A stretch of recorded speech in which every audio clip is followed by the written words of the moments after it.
Efectivamente, el conflicto internacional también ha tenido repercusiones a nivel del aparato del Ejecutivo, ¿no es cierto? El presidente se ha pronunciado, también se ha pronunciado el presidente que asumirá, el presidente electo, José Antonio Kast, también su oficina se pronunció en las últimas horas y también de alguna manera poco a poco las representaciones o partidos políticos también están teniendo una opinión frente al tema, que más o menos podemos modelar, ¿no? Conocer, husmear. Pero partamos un poco por lo que ha sido la reacción del oficialismo y la oposición, Alexis. ¿Qué le ha parecido fundamentalmente lo que ha dicho el presidente Gabriel Boric, ¿no es cierto?, en estas últimas semanas de administración, donde también ha sido claro en el tema de que no se pueden permitir estos actos de barbarie, dicho, y uno tiene que jugar derechamente en la cancha de la paz, de los acuerdos, de las conversaciones? Y por otro lado, la oficina del presidente electo ha hablado más bien de ponerse al lado de la libertad y la democracia, en algo que es un poquito ambivalente. ¿Cómo lo ha leído usted, Alexis Sose? Eh, Creo que ambos grupos, por definirlos como grupos, aunque sabemos que no necesariamente funcionan de esa manera, muestran lo que ha sido la tendencia histórica e ideológica de cada uno. En el caso del presidente Boric y su gobierno ya saliente, también marca la línea histórica de Chile como Estado democrático, como un país que no es no es potencia regional, no es potencia internacional, pero sí ha tenido desde hace décadas una postura firme y clara en donde el multilateralismo, la conversación y los acuerdos es la que nos va a poder mantener básicamente estabilidad mundial y por lo tanto poder desarrollarnos como países independientes cada uno. Lo marcado alguien que a mí no, tengo que decirlo, no es que yo sea un referente ideológico, pero Ricardo Lagos marcó también una pauta hace más o menos 20 años, 24 años, cuando dijo, no, Chile no va a apoyar la invasión, ¿cierto? En ese caso era de Irak. Era al principio del inicio del siglo XXI, pues estábamos entrando. Chile dijo no, claro. Y se paró y Chile dijo no, con lo chiquitito que éramos como país, tanto en per cápita, en militar, tanto en economía. Entonces, esa es una postura firme y una postura de Estado. Ahora, cuando la oficina del presidente electo, de José Kast, plantea que ellos están de acuerdo con quienes van a llevar la democracia, van a llevar la libertad. ¿Qué libertad me habla? ¿La libertad de que te bombardeen una escuela? O sea, yo le digo a usted que está yendo a dejar hoy día a su hijo al colegio, a su hija, o van a dejar a sus nietos estos días al colegio. Hoy día, mañana, el miércoles, que es donde entran la gran mayoría de los chicos. Usted lo va a dejar en la mañana y en la tarde le avisan que bombardearon la escuela de su hija o su hijo y está muerto. ¿Qué libertad le va a hablar a esa persona? O sea, yo ahí digo, esa persona que le mataron los hijos, o la hija en este particular caso, ¿cierto? ¿Cómo no se van a radicalizar? Y no estoy hablando solamente de las niñas y los niños muertos y asesinados en Irak, ¿cierto? O sea, en Irán, perdón, los tiendo a confundir. En Irán. Estoy hablando de los que también fueron asesinados, por ejemplo, en Israel, como consecuencia, en represalia de el ataque a Irán. Entonces, esa gente solamente se va a radicalizar. Y ojo por ojo, se van a quedar todos ciegos. Entonces, cuando José Kast dice, no, es que vamos a defender y vamos a ponerlo del lado de la democracia y la libertad, es la misma excusa absurda y simplona que utilizaron para el golpe de Estado del 73. Es la misma excusa que han utilizado para reprimir al pueblo cuando la gente quiere manifestarse porque sube la locomoción, porque suben los precios de la comida, porque se reducen básicamente sus derechos.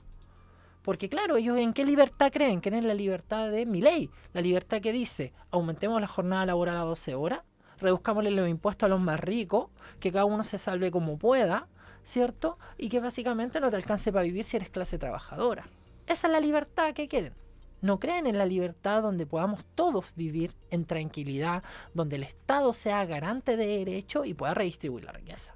Ahora, pareciera ser que para el presidente electo no estaba justamente en esta agenda de la semana previa a tomar el cargo, digamos, a asumir el cargo, el que apareciera este tema de la incidencia internacional tan dura, ahí, tan violenta, pero además se instala el tema del cable Chile-China, el famoso cable de fibra óptica, que también vino a complicarle el escenario, no ha podido salir yo diría, jugando de una manera clara con respecto a esto el presidente electo, también porque se ha enredado el tema. Hay versiones y contraversiones respecto de quién avanzó más en esto y cómo se avanzó en algo que tiene un antecedente hace más de 5 o 6 años, ¿no es cierto? Anunciado por el extinto presidente Sebastián Piñera ya hace un rato esta posibilidad de proyecto estratégico, ¿no? Aunque es la misma idea, eran proyectos distintos. Ya. Hay que ver ese Hay que punto, dejarlo claro.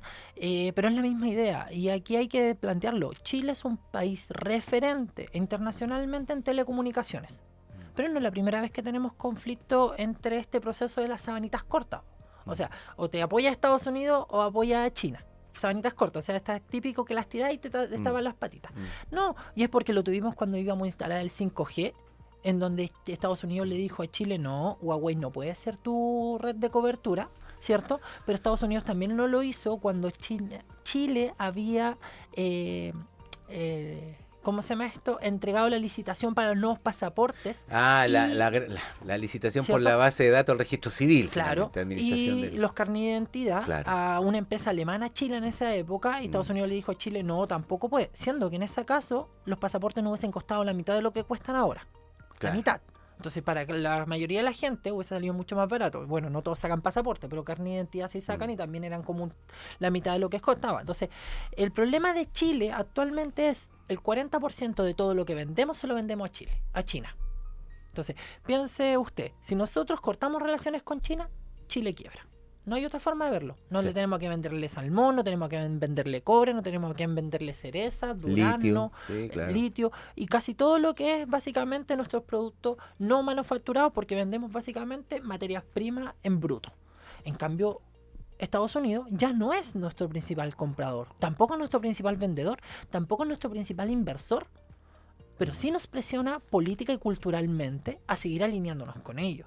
Mientras China nos dice, yo tengo la plata.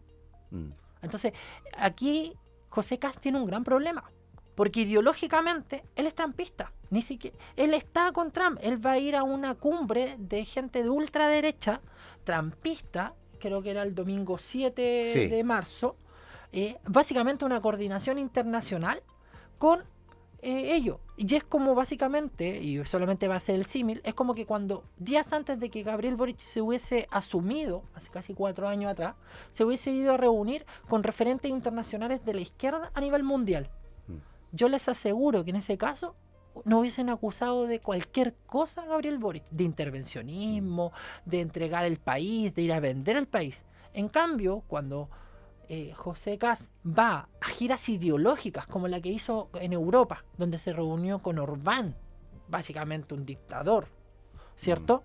Y ahora va a Estados Unidos a reunirse a una cumbre de ultraderecha. No, súper normal, si va a buscar los intereses de Chile. Y yo ahí me pregunto, pero si Estados Unidos no es nuestro referente en compras ni ventas, es China. Y hasta Sebastián Piñera lo entendió. Porque claro, ahí la derecha, hay una derecha más pragmática que realmente no le importa cuando dicen, no, es que nosotros tenemos problemas con los comunistas. No, ellos tienen problemas con los comunistas pobres. Porque cuando es China o es Vietnam, no tienen ningún problema porque tienen plata. Exactamente, y así los líderes, hay, de hecho el comité interparlamentario que hay en Chile, ayer leí una noticia respecto de la cantidad de parlamentarios que hacen fila para estar en estas relaciones con China, partiendo por Francisco Chaguán, Iván Moreira, un senador también de acá de la región, ¿no es cierto? Todos ellos son parte de este interés por profundizar las relaciones con China desde el punto de vista comercial y cultural. Finalmente también hay incidencia en ese tiempo. Además que China se ha ido, y esto es bajo la estrategia y planificación del Partido Comunista China, hace estrategias quinquenales cada 5 años, ha hecho un proceso de inversión, ha tenido buenas relaciones con Chile sin importar el gobierno de turno, y ha entregado ayuda, no solo ayuda humanitaria, sino también alianzas estratégicas. Actualmente el gobierno del presidente Boric firmó un convenio con China para que estudiantes técnico-profesionales se vayan a fortalecer y a aprender a Huawei. Aprender una cantidad de estudiantes, no recuerdo, todos los años. Y esas becas se han ido aumentando. Y ahí nos preguntamos, ¿y Estados Unidos qué le entrega a Chile? Además de simplemente presiones políticas para alinearse con ellos sin ganar nada. Entonces ahí como chilenos deberíamos empezar a decir, bueno, si hay que elegir un bando, ¿qué nos conviene realmente? No va a ser fácil esa elección, decidir estratégicamente para el país. Como usted decía, Alexis, el próximo 7 de marzo Donald Trump recibirá en su hotel en Miami a algunos de los líderes más influyentes de la derecha o la ultraderecha latinoamericana. Estamos hablando de Javier Milei, va a llegar el presidente de El Salvador, Bukele, va a llegar Daniel Noboa de Ecuador, Santiago Peña de Paraguay y, por cierto, el presidente electo de Chile, José Antonio Casi, como mencionan varios medios nacionales, a solo 4 días de asumir el cargo. Es realmente es bien preocupante la imagen que queda de un presidente que, en vez de estar preocupado probablemente de lo que tiene que ser su equipo de trabajo y lo que son las medidas con las cuales va a entrar, ¿no es cierto?, al ruedo, esté más bien en esta cumbre. Es complejo, yo creo que vamos a tener seguramente más novedades durante la semana. Básicamente, Alexis, ¿cómo se ha planteado su sector político, el Partido Comunista, frente a este tema de China? También un poco con lo que usted ha dicho, ¿no es cierto?, el pragmatismo de los chinos, que no tienen ningún problema en hacer negocio con los países que le oferten o que quieran cumplir su palabra, que empeñan, digamos, a través de tratados, ¿no? O sea, nosotros tenemos una visión clara respecto a lo que es la política internacional. Nosotros creemos en el multilateralismo, creemos realmente en que los países puedan tener conversaciones y acuerdos, creemos en la autonomía de los pueblos. Entonces, que los pueblos pueden decidir cuál es el camino a seguir sin una intervención extranjera. Y es parte de lo que China también ha planteado internacionalmente. Creemos que China puede ser un aliado estratégico en el desarrollo económico y puede ser una forma de entender el mundo respecto a cómo desarrollar el país. China ha invertido en su educación, China invirtió en su salud. China, desde lo que es el Estado, con una planificación estratégica, ha desarrollado su industria, algo que Chile ha dejado de lado. Mientras China básicamente ha fortalecido su industria desde entregarle apoyo estatal y planificación estratégica a esas empresas, Chile ha decidido achicar su empresa y vender commodity, vender materia prima en bruto, no entregarle valor agregado y depender de básicamente países extranjeros. Bueno, entonces ahí que tenemos que ver cómo nosotros podemos aprender de ellos como aliados estratégicos, no serviles, ¿cierto?, y desarrollarnos. ¿Cómo ve usted, Alexis, este tema de que se habla? Por ejemplo, en Chile tenemos el fenómeno económico comercial de los malls chinos. Y se habla de que los malls chinos son una competencia desleal por cuanto tendrían subsidio del gobierno, del Estado chino.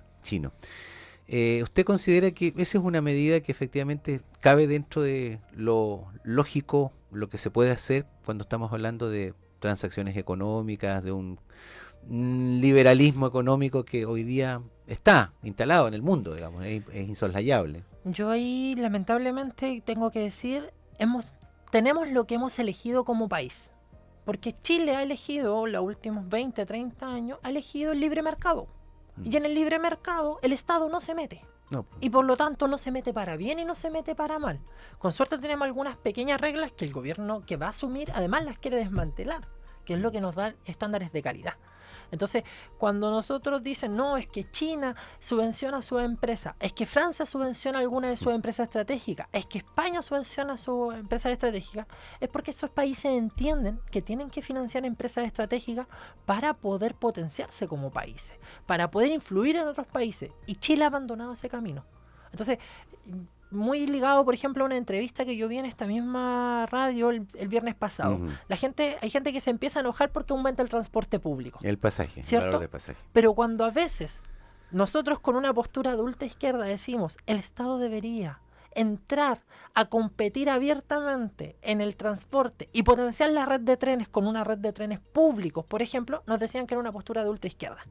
Y nosotros decíamos, pero si sabemos que los trenes no son rentables económicamente, pero sí socialmente van a desarrollar polos de desarrollo y van a mejorar la calidad de vida. Porque no todo es rentabilidad económica. A veces hay rentabilidad social que te da posteriormente una rentabilidad económica. Y eso China lo ha entendido. Y por lo tanto, no solo China, lo entendió España, lo entendieron los países nórdicos, lo han entendido básicamente países que han avanzado a estados del bienestar y han redistribuido su riqueza. Y Chile ha abandonado eso. Y lo abandonó mucho más cuando elige a un gobierno como José Kast, que lo que plantea es desregularizar, achicar el Estado, ¿cierto? Y básicamente quitar subvenciones. Porque José Kast y su sector político es el que le va a decir a usted, bueno, sabe que si su empresa no es rentable tiene que quebrar y si tenemos que comprar lo que usted producía en el extranjero, eso es el libre mercado. Así es. O sea, ahí vamos a tener un desafío. Oiga, Alexis, vamos a dejar esta conversación 9:56 para agradecerle su asistencia en el día de hoy. Nos vamos a encontrar el próximo lunes, pues ahí a portas también de cambios de mando, el lunes 9. Así que muchas gracias por acompañarnos hoy día en esta conversación siempre interesante, siempre didáctica con nuestra audiencia. Muchas gracias. Bueno, y ahí a todos nos vamos a estar escuchando o viendo durante este año. Ambos, escuchando y viendo, si estamos con cámaras y claro, todo eso ahí. Y esperamos poder ser un aporte desde la postura de la izquierda a lo que es la política nacional, regional y local. Y esperar ser un aporte básicamente, un aporte crítico, pero sobre todo poder desarrollar a nuestra querida comuna y región. Gracias, Alexis José. Hasta la siguiente semana. Nosotros vamos a estar ahora a las noticias, la pausa y ya estamos con más contenidos y entrevistas aquí en Cooperativa Red Los Lagos. En Cooperativa Red Los Lagos es hora de la información del momento. Un breve resumen.